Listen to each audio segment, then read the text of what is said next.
All right, so this is the first of many. It's like a training debrief. Benefits both of us, primarily me, because I get to look at my training and really dissect why I did what I did.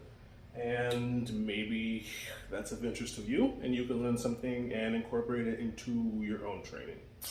All right, so we'll start with where we started today, which is positional drills. Positional drills basically give me time to check in with how I'm feeling overall. So today, the first one I did is actually the mild detox drills. Those are from my physiotherapist, so those are specifically tuned to how exactly my body's moving. Any sort of dysfunctions I have, those drills are done to kind of even me back out in a way, all right? Those are anywhere from 5 to 10 minutes, just depending on how I'm feeling on a given day. After that, I go to sit on my feet. Sit on my feet is one of my absolute favorite positional drills because you can check in with a lot.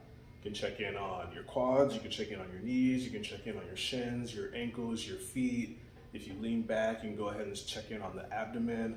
You can stretch the shoulders and get a little bit of shoulder extension. So sit on my feet is one that I'm gonna do a video on its own on my what's called the thought process playlist, where I really kind of break down and show you, give you a video example of what I'm doing while I'm sitting on my feet.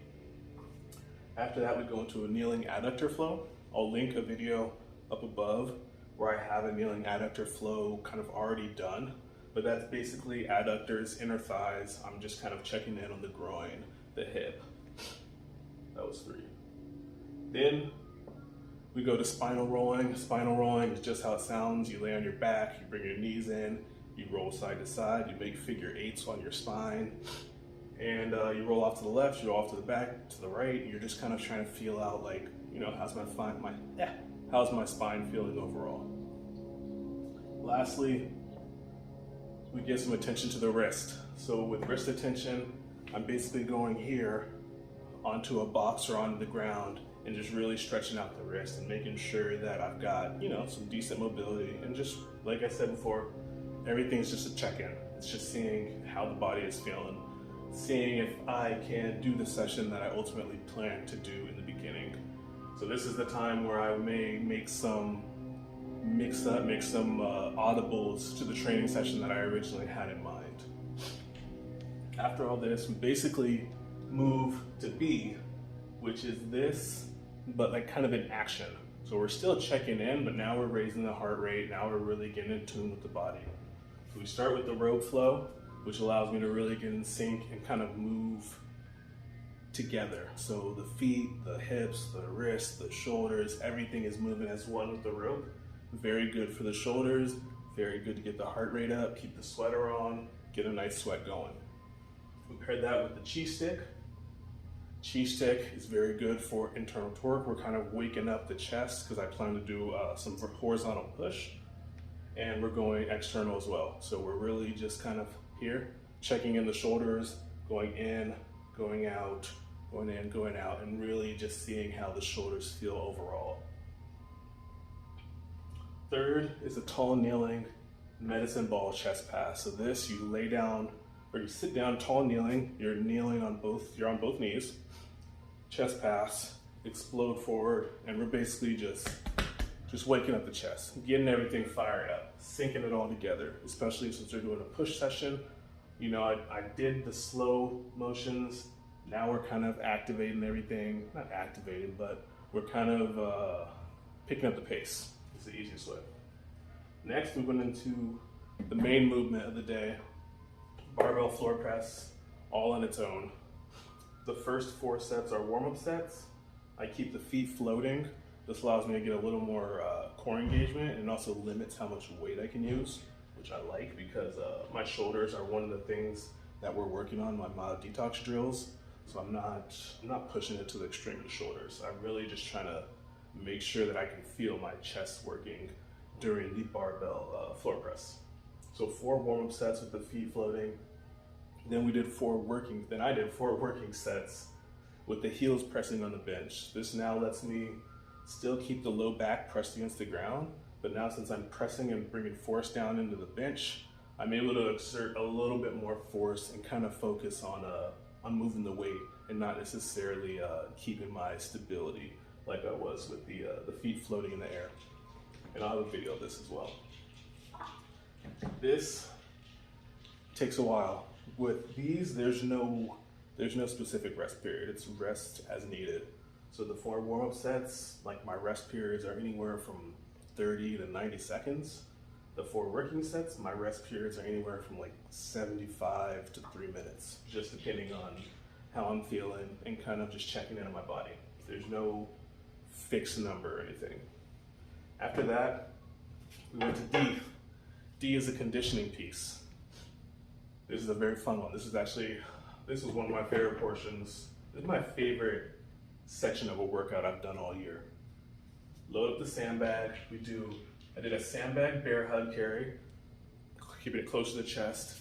I like this because you have to keep full upper body tension, but then you ask yourself to maintain that while moving a certain distance back and forth. So for this, we did it 2 times up and down the hill. And each round took about 60 seconds. So this was about 2 minutes per set, and just keeping constant tension. Then we throw the sandbag over the shoulder, over one shoulder at a time, and we walk up the same hill, come back, about a minute per side.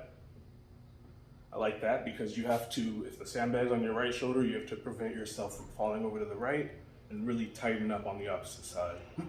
I also like it because it makes me feel like a superhero. I feel like Superman, just kind of like carrying a body out of a fire. You know, this is one movement that, hey, it may come in handy one day.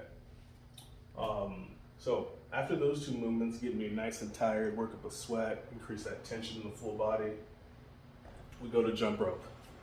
Jump rope is how it is. You know, it's a nice conditioning piece. For jump rope, I aim for 100 repetitions. So each Passover is a repetition. If I messed up, I add 15 repetitions. I'm a big fan of that because it forces me to pay attention to the activity that I'm doing in the present moment.